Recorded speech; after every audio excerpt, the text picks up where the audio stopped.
Alright, so we are going to be learning D&D. I know it's been a while since we played, so I'm going to make a series of videos. The first one being this one is going to be like a D&D refresher course. It is not a like full-on rundown of D&D and every role. That's take too much time, and you guys aren't going to remember it anyway. So it's going to be more of like an overview. I'm going to quickly cover everything pretty much, like very briefly. The idea being that, once I say it and I remember, this rule does this. Chances are, if you've played, then it'll come back to you. And even if you haven't played, or if we never came across that rule, that it, when it comes up again in an actual game session, you're like, oh yeah, I do remember you saying. You know what I mean? It's just easier to keep in your head if you've heard it before. So, but just keep that in mind. There's just infinite rules for D&D, and we're not going to cover every single one. But we are going to get to what we need to do to play. So let's just get into it. The first thing I guess to talk about in D&D is there's three types of rolls. Now we all know that D&D uses these beautiful D20s. The three types of rolls, there's attack rolls, there's ability checks, and there's saving throws. Those are the three rolls that you'll be using for basically everything that we do. But they are different. They are the same but different. So they're the same in that they all use a d20. You roll the dice, and then you add the appropriate modifier, and that's your result. And then you compare your result to a target number, and if you hit the target number, you succeed. If you didn't, then you don't succeed. And that's pretty much the core of D&D. So we'll just start with the attack. Let's start with the attack roll. So the attack roll is pretty self-explanatory. You roll your d20, you add your appropriate modifier, and the enemy you're attacking is going to have an armor class. And if your result is equal to or higher than that armor class, then you hit. And if you hit them, then you make a second roll, which is your damage roll, and that's based on your weapons. And you also add the appropriate modifiers for that. We'll get into some examples of attack rolls a little later. Then there's the saving throw, which is saving throw, which is basically if you are if you're trying to avoid something or you're taking damage from something. A saving throw is basically, okay, are you going to take more damage, or is more bad shit going to happen? Here, roll the dice. If you succeed, then chances are you might take half damage from an attack, or you might not get poisoned. But if you fail, then the opposite happens and bad stuff. So that's your saving throws. And then the other one is ability checks, which are basically probably the most common type of roll, which is you just make a d20 roll based on your proficiency or modifier. You would add your modifier, and then you check your proficiency in that skill, and then if you succeed, then basically the DM may determine what you're trying to do. For example, if you're trying to move a giant rock, I'll say, hey, make a strength check, strength ability check, and you would roll d20, add your modifier, and then in my head I would have a target number set. I would say, okay, well, this is going to be a 15. It's pretty difficult. And then if you succeeded, okay, you move the rock, and if not, then you figure something else out. So those are the three rolls. But they are, they're all the same, in that you're rolling d20s. What's important that you understand that they are three. They're named differently for a reason, because there's a lot of effects in this game that will say, oh yeah, if you have a +2 on your next on your ability checks, and it's important to understand that an ability check is not the same as an attack. So if it says +2 to an ability check that resolves around strength, you don't add it when you're attacking someone. It's just when you're doing an ability check. All right, so that's the three main roles. All that's is going to make more sense once we get into the character sheets, which I'm going to go over now. So I've imported Josh and Dustin know about this because I did with them. Mike, what I've done is I've basically imported our character sheets into this program, Fantasy Grounds. So just a quick look. Let's look at I don't know, Carnute, sure.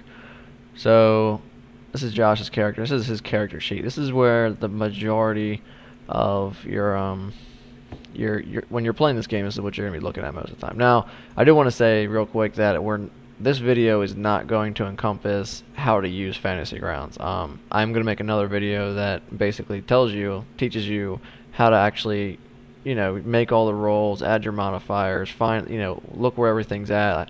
I'm going to cover all that, but not in this video. This video is strictly a D&D video. So, if you're wondering, like, oh, well, how am I going to do that? Just don't worry, that's coming up in the next video. So in your character sheet, I'm just going to go over kind of each one of these little things. So your name, obviously, your class and level. So Josh is a barbarian level 2.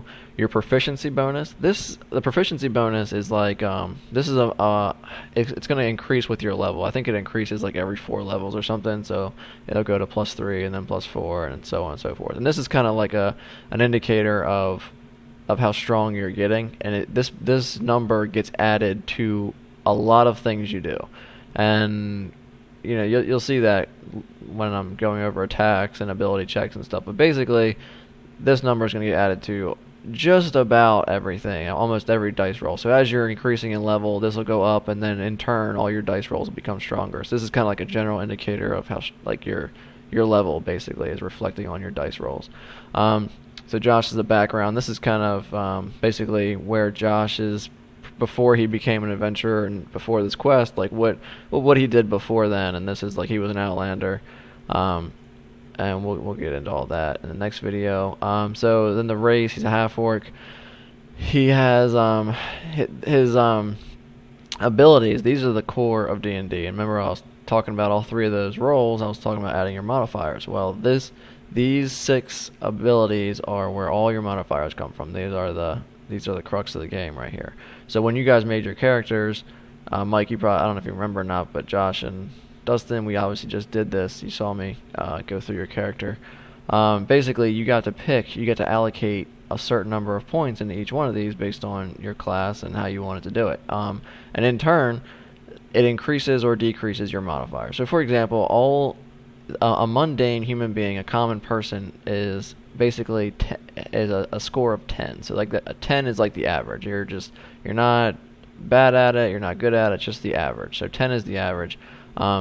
Every 2 points above every 2 points above that, you get a +1 modifier for that roll. So like for example, if you look at the strength here and the constitution, Josh has 16, so he gets +3. But in turn, if you're under 10 by 2 points, the modifier decreases by 1 for every 2 points. So Josh is he's at 8 right here.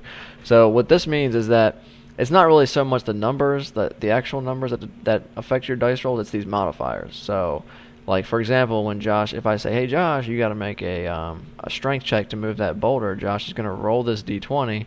And then we're going to add +3 to it, and that's going to determine his result. So I would just say, roll this, and then it's a 10, and then +3 is 13. And remember, I said in my head the number was 15 that he had to hit to move the boulder. So I would say, Josh, hey, it was too heavy for you, and that was that. And that's the crux of the game. Is these abilities, these modifiers are the crux of the game, and these will go up as you level up slightly. And I think you get most classes. You choose where they go. So that's pretty much that. Next is your armor class. So Josh's armor class is 14. Monsters are trying to hit him with melee and ranged attacks. This is the number they're trying to hit. If they hit it or exceed it, they actually hit him, and then they get to roll their damage. His initiative. This is like basically when we start a combat, like where you're going to be in the turn order. And so like when I say, hey guys, you're in a fight now, everybody roll initiative. If Josh was going to roll initiative, he would just, roll his initiative dice, and it would be a d20 and +1, and he got a 20, so that's good. So this +1 comes from his dexterity modifier. So he's got a +1 to dexterity modifier, so that's where this initiative +1 bonus comes from. Your speed is how many feet you can move in a turn. We're gonna most of the time we're gonna be playing on grids, but not all the time. But basically a grid is each square is 5 foot, so this equates to six squares that he can move. That's the standard. I think Mike, your character, can do 35 feet. But we'll get into that. I'm also going to be making including the Fantasy Grounds video on how to use Fantasy Grounds. After that, I'm going to make a video for each one of you guys and basically go through your character and say, like why your character is the way it is, what you chose, and then go through all your abilities and your actions and say, okay, this is your character. I'll show you exactly how to use your character's abilities in Fantasy Grounds and so on and so forth. Dustin and Josh, you as far as your characters, we kind of built them. Like you guys kind of got to see all that, but Mike, I think it's instead of just hopping into the game and you seeing all these numbers like, oh, that's great, but I think you get a little more attached to your character when you know why your strength is 16. Why am I getting a +5 here? It's just something. It's something I think you guys should know. So moving on, let's go to saves. So these are the saving throws. So remember I was talking about we had attack rolls, ability checks, which are mostly based on these, and then we have saves.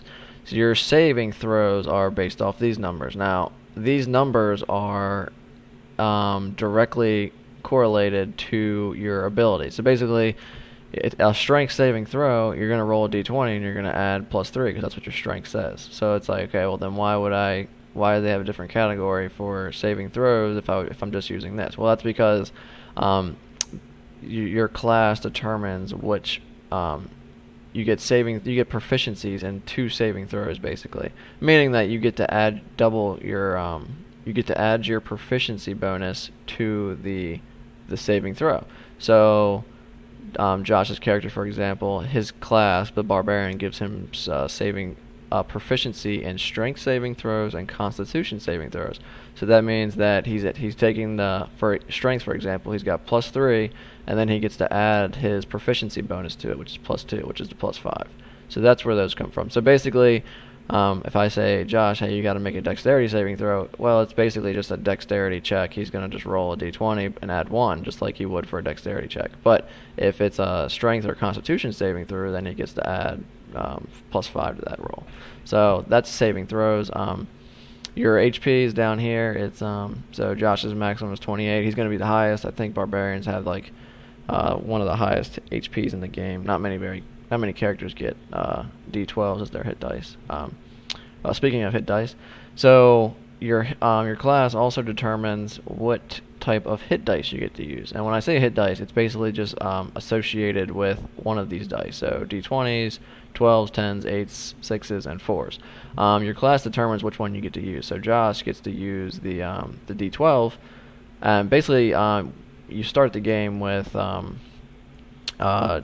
max HP equal to the maximum number of your hit dice plus your Constitution modifier. So Josh started the game as a level 1 character with 12 because that's his hit dice plus 3 because of his Constitution modifier.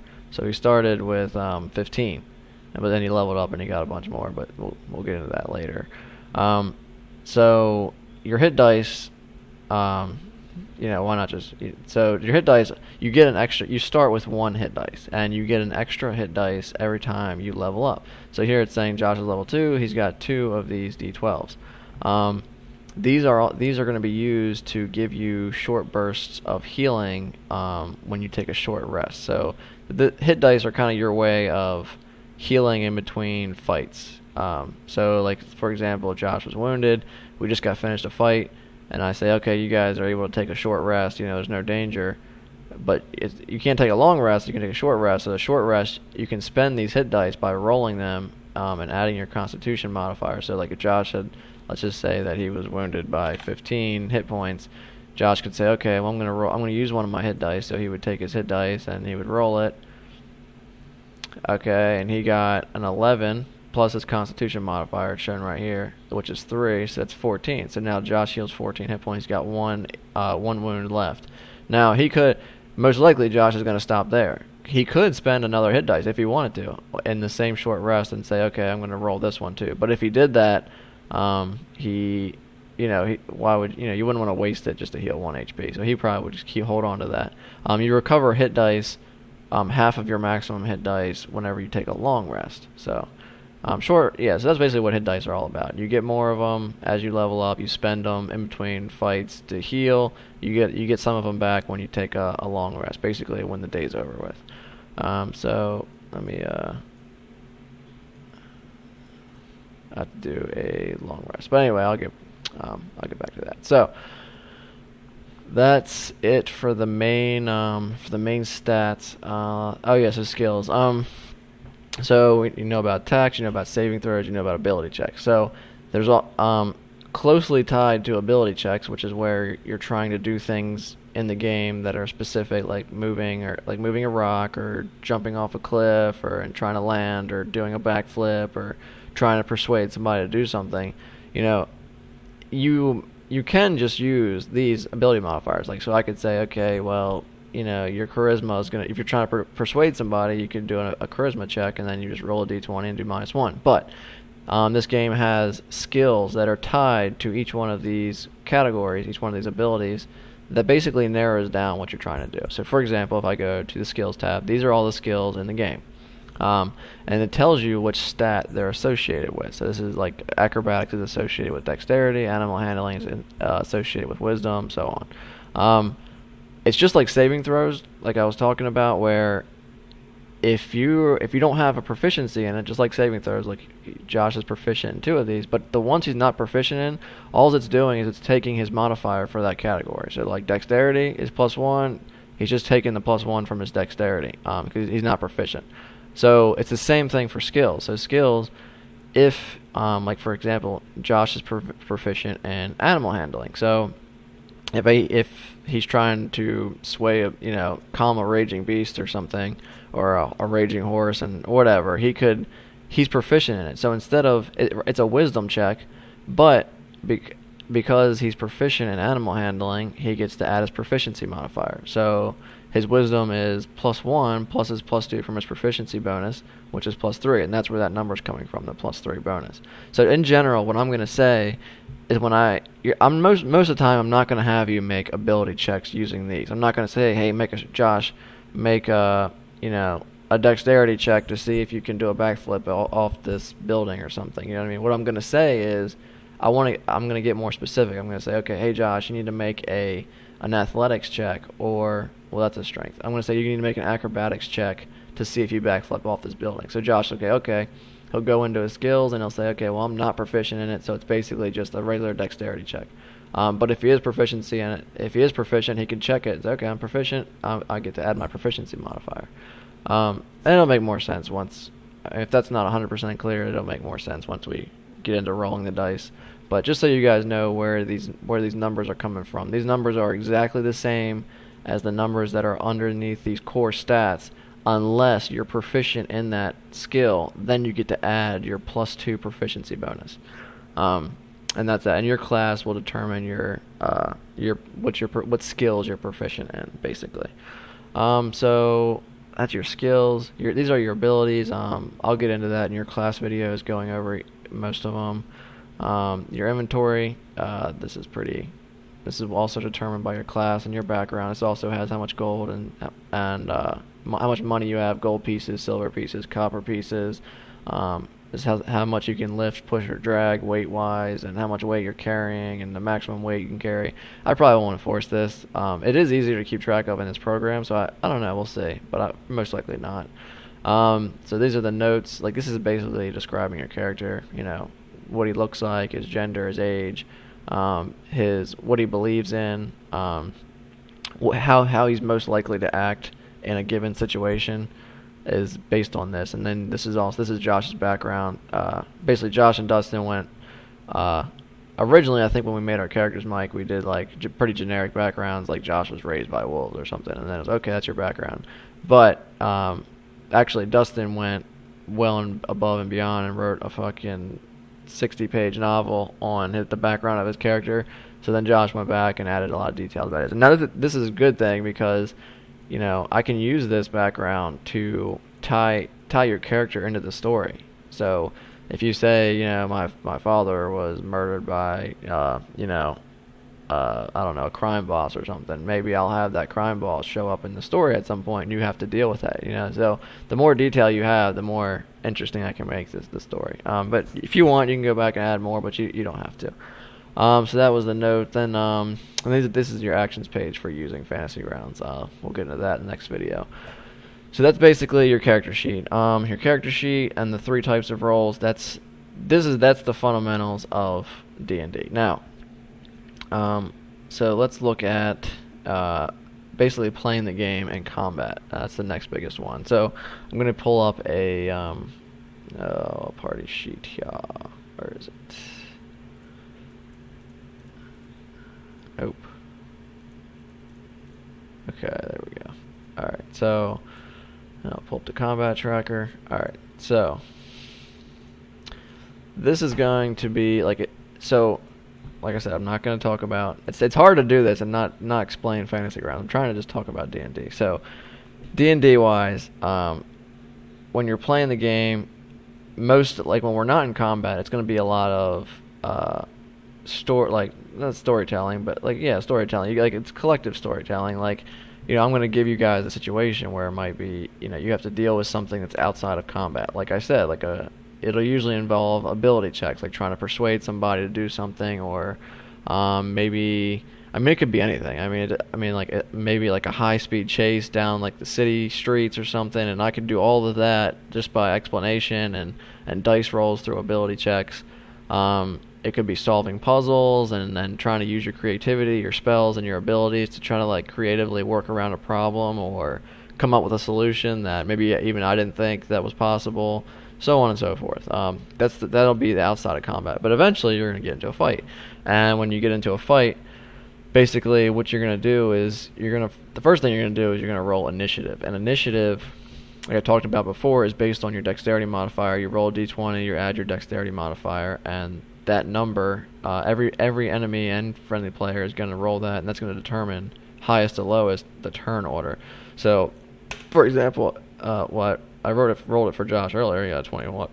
So, if I do, let's see, initiative roll for everybody. Okay, so now everybody rolled. You guys did terrible. It actually re-rolled Josh's to a 3. So now this would basically be the turn order, starting with the goblin. So let's just say we're making an attack. Okay, so on your turn, basically you're gonna have if it's whatchamacallit, Mike's turn, he's gonna have, everybody has one. You have your movement, and then you can spend one action. That's the core of combat. So your movement is going to be, most people it's 30 feet or 6 squares. For Mike it's actually 35 feet. So you can spend your action and move. You can move and spend your action. It doesn't matter. But one of your actions is obviously making an attack. So if I show an example of how an attack's made, I would move him to here. That's 4 spaces, and then I'll say I want to attack this goblin. I would, target the goblin, and then I would pull up on Mike's character sheet, which is here. I would basically say action. Let's say he just hit him with a short sword. So basically, Mike's his attack is he rolls a d20 and he gets to add 5 because Mike is proficient with the weapon he's using. So his most weapons are going to use your strength modifier as your basically to add to your d20. But because Mike's using a sword, it has the finesse property, which allows him to use his dexterity modifier. So he gets to roll d20 plus 3, and he's proficient with short swords, so he gets to add his proficiency modifier, which is plus 2, which is 5. So that's where this plus 5 is coming from. So now he would make an attack. He'd roll the attack, so it's d20 plus 5, and he missed. So that's that. He would that's his turn basically. Then the next person would go. Let's just say that Mike ends up hitting him. So I would imagine that if I roll again. Nope, so Mike can't hit anything. So let's just say that he hit, and the next thing you would do is you would roll for damage. And the sword the weapon you're using is going to determine how much damage you do. So if I open up the sword, it's going to say it does one damage is 1d6 piercing damage. So that means that I get to roll a d6 die. So I would take the d6 and I would roll it. And you also get to add the same modifier that you attacked with to the damage roll. So if Mike used the dexterity modifier, he gets to add that to the damage. But you do not add the proficiency bonus, this +2. You don't get to add that for the damage. You only add that for the attack. So it's 1d6 plus the 3 from his dexterity modifier. So I would take this damage, and I would just do the damage to the goblin, and he rolls a 2 plus 3 is 5, and basically now the goblin's got 5 wounds, and he's got 7 HP. And that's Mike's turn. So that's basically how you make attacks. And then we keep going around the table. On your turn, as you guys level up, you guys also have a bonus action. You get 1 bonus action per turn. A bonus action is basically your whatever ability is giving you the bonus action will tell you that it's a bonus action basically. But outside of those, there's nothing you have outside your class that's a bonus action. Like if you have a bonus action, it's because an ability is telling you you have a bonus action, and that's how you spend it. And if you have multiple abilities that lets you use that ability as a bonus action, you only get to do 1 bonus action per turn, so you have to pick. Now, a bonus action could be anything. It's going to depend on your class. It could be an extra attack, or in Mike's case, at level 2, he gets cunning action, which lets him take a bonus action to dash, hide, or disengage, which I'll go over in a second. So you only get 1 bonus action if you get them, and you can't. If an ability says, like let's say you had an ability that was, use it as a bonus action, you can take an extra attack. You can't spend a bonus action as a real action. So let's just say Mike moved. This doesn't make any sense. I know it's not going to make sense in this situation. But if Mike moved and didn't use his action to take an attack, he can't use the bonus action as a real action.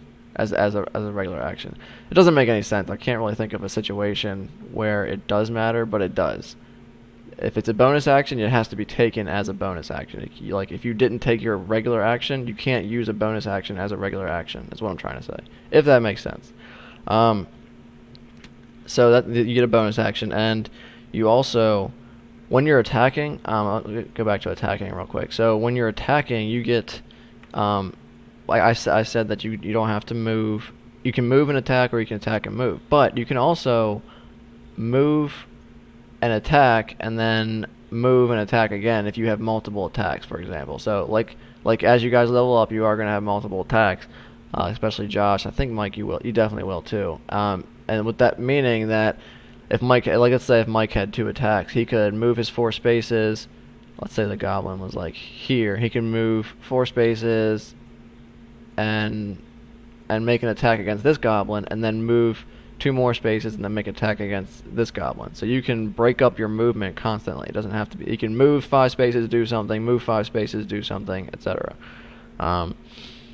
And you also get, let's see.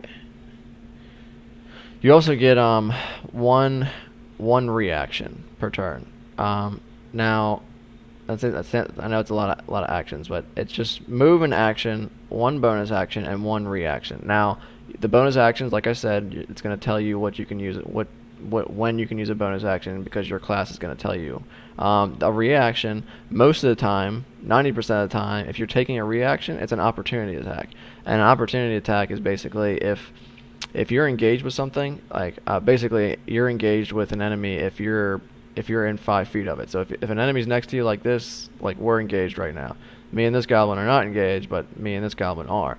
If I try to move away from this goblin, then he gets to take an opportunity attack. And an opportunity attack is basically a reaction. So if I say, all right, well, I need to get out of here. Well, just for doing that, he gets a free attack on me. It's a reaction. It stops your movement right there temporarily and says, okay, he gets to make a free attack, and then you can continue. And that goes for enemies too. So if an enemy's like this and he takes, he decides to run away because he's about to die, you get a free attack on him. You get a free opportunity attack. And that counts as your reaction for the turn. But you only get 1 reaction. So if there's 2 goblins, then and one moves away, then you can make an attack on him. If the second one moves away, you can't because you've already taken your one reaction for that turn, for that round. And when I say round, I mean like if it's your turn, then the play keeps going. So it goes this way, and then this goblin moves, and then this goblin moves. When it gets back to you, you get your reaction, your bonus action, and your action back. That probably won't come up very much. Most of the time, the enemies are probably just going to try to beat you to death, and you know what I mean? Just something for you guys to keep in mind, because if you guys are engaged and move away, the monsters will take an opportunity attack. So that takes care of actions. And then let's talk about... Let's talk about range attacks. Okay, so range attacks. So if you're using let's talk about so Mike has a range attack actually. Mike he's got daggers that he can throw. He's got 2 of these daggers. He can use them as a weapon, which is what this melee symbol means, that he can just regular attack with it, and you do the same thing we just did with attacking. With a range attack, though, the weapon will tell you what range you can use it as. So this is what it's saying. It's got a range of 20/60. The 20 means that's the standard range. If you throw it past 20, it also means that the 60 means that you can throw it up to 60 if you want, but you're going to have disadvantage when you're trying to attack from that far away. So a range attack basically is the same thing. You just, if he's with it, 20 is 5, 10, 50, he's 5, 10 feet away. I just grab this and then roll. Everything's the same. The only difference with range attacks is that if you make a ranged attack within melee range, you also have disadvantage on that attack. So you can make range attacks when they're point blank, but it's gonna be harder to do, basically. And when I say disadvantage, in this game, I should have talked about that earlier. Is that there's advantage and disadvantage. Meaning that if you have an advantage on an attack, you basically get to roll 2 d20s and you keep the highest number. So, for example, same thing. If it's the opposite for disadvantage. So if it's disadvantage, I would roll 2 d20s and keep the lowest number. So if Mike tried to make a range attack at this goblin with disadvantage, I'll just hit disadvantage. So now the game's going to roll this twice, and it's going to pick the lowest one. So I rolled a 7 and a 17, it keeps the 7. And that would be his attack, and it would miss. So that's just something to keep in mind with range attacks. Range attacks also, that would also apply, like I said earlier, if I was beyond 20 feet, if he was in the 60 foot, within the 60 foot range. Let's see if I can, 25 feet, like from here, I'm beyond the 20 feet, so I would be disadvantaged at attacking at this far. Range attacks, when I say range attack, this applies to thrown weapons, this applies to bows and arrows, and this also applies to magic attacks. So something for Dustin is if you're point blank with somebody and you're trying to cast spells, most spells are considered a range attack, and you're gonna have disadvantage, meaning it's gonna be harder to hit them. Some spells actually are not range attacks. They're actually like a burning hand spell is actually going to be meant for it's actually a melee attack, but the spell will tell you that, and I'll get into your spells in your video. So that's advantage and disadvantage, range attacks, criticals. If you ever roll a d20 and you hit it, you land a natural 20. That's without modifiers. What that means is that you get to roll double your normal damage dice, and then you add your modifier. Meaning, if Mike was to score a critical with his short sword, he would roll a 20. Like, okay, Mike, you scored a critical. So instead of rolling 1d6 plus 3, he would double it and roll 2d6 plus 3. And the game will do that automatically. But where is it? Modifiers. Here we go. So let's just say that Mike was here, and he rolled a critical, so I would just click critical, and then I would say, okay, he got a critical with this, so I would do that. And now he rolled a 6 and a 5 plus 3, so he did 14 damage. So you basically double your damage whenever you get a critical. And the important thing about the critical is that you just keep in mind you don't add that modifier, the plus 3, or whatever it is, you don't add that to both of the dice. So even though he's got 1d6 and you're doubling it, you still only add that modifier once. So it's 2d6 plus 3. So that's criticals. resistance and vulnerability. Whenever if you ever hear me talk about resistance and vulnerability, basically resistance is you take half that damage. So if you're resistant to fire and then you take 20 fire damage, you only take 10. And vulnerability is the opposite. You take double the amount of damage. I think that pretty much covers. The last thing is dying. Well, let's talk about cover. So also in this game, I might talk about cover. Like if you're like, let's say you're behind. There's a couple different types of cover. There's half cover, 3/4 cover, and totally covered, like total cover. And each one of those is basically like how much cover are you behind. For example, if you're behind a skinny tree, I'd say you have half cover, and half cover gives you it gives you +2 to your armor against any attacks that are made against you. Or it gives the attacker -2. I'm sorry. So if the goblin's attacking you and you have half cover, I would say okay, you get I would roll for the goblin and he would get a -2 to his attack.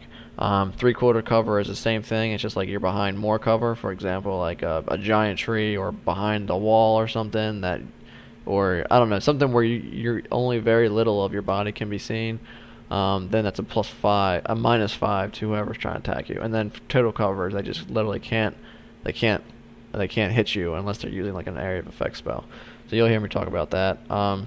You also might hear me talking about vision, but that's a minor thing. There's like lightly obscured and heavily obscured. Basically, if about people being able to see you in line of sight, but that's kind of mine. It won't come up very much. It'll come up more for Mike than it will anybody else probably. And then temporary HP. So if you look back at the main sheet, you see this is a category for temporary HP. Some spells and healing give you temporary HP, meaning that it's basically like it gets added on to your HP. Like so, if your max is 11, you can get 6 temporary hit points, and that actually allows you to go above your maximum. And then when you would take damage, your temporary would go away first before your maximum. Temporary HP doesn't stack. Just a quick note is that if you have 6 temporary HP and then somebody gives you 11, you don't add them together. You take the higher number. And then the last thing is dying.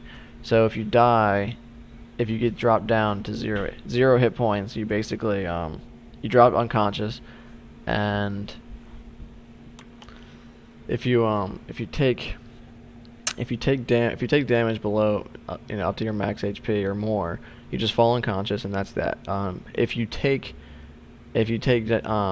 damage and it kills you, and there's still leftover damage equal to your maximum HP, you just die outright, and your character's gone from the game. So, meaning if Mike's character here took, let's just say he didn't have these temporary hit points, if he took if he took 11 damage, he would just die outright. If he took 16 damage, he wouldn't die outright. Sorry. If he took 11 damage, he would just fall unconscious. He'd still be alive, but he would be unconscious. If he took 16 damage, same thing. If he took 19 damage, same thing. But if he took 22 damage, because he would take the 11 and die, and then he still got 11 damage, and it's equal to his max HP, he just dies outright. But most of the time, hopefully it doesn't happen, because that would be terrible. But if most of the time, if you die, like I said, you'll just drop down. You'll have wounds equal to your max HP. It means you're dying. And what's going to happen at the beginning of every one of your turns, you're going to make a death saving throw. And a death saving throw is basically you roll a d20 at the beginning of your turn, and a 10 through 20 is a success, and a 1 through 9 is a failure. You're going to roll this basically every time it's the beginning of your turn, and once you hit 3 successes, your character is stabilized, and he will no longer make death saving throws. He's still unconscious, but he's not going to ever die, basically, unless he takes more damage. And then the failed saving throw, the same thing. If you have 3 fails, then your character just dies outright. So basically, at the beginning of your turn, you just keep making like it's a fail, success, and so on and so forth. So that's how dying works. And then you can also, to stabilize a friend. So if somebody's dying, and obviously you don't want them to keep rolling and have the chance of them dying. If you have a friend, like if one of your teammates comes over and they can make a wisdom check. I think it's a medicine check. Yeah, so it's a medicine check right here. I mean, he's not proficient in it. Mike isn't proficient in it, so it's just a wisdom check. But if you're proficient in it, you get a bigger bonus. Basically, you have to make a medicine check for that person. So let's say Josh came over and said, "All right, I'm going to stabilize him," and Josh would make a medicine check, and if he got a 10 or more, then he stabilizes Mike, and Mike basically stops making death saving throws, and he's just unconscious. And that's pretty much what you're going to want to do if somebody ever dies, is go over and stabilize them, because you don't want them to get 3 fails on their saving throws. That's pretty much dying. Oh, if somebody's dead, if they take healing while they're unconscious, they get back up, and they're good to go, basically. So you can die, get healing, you stand back up, die, you get healing, you stand back up. Temporary hit points do not heal you, so they won't help somebody get up after they've fallen unconscious. I think that takes care of basically the basic rules for D&D. So the next video will be about Fantasy Grounds and how to use it. So, all right.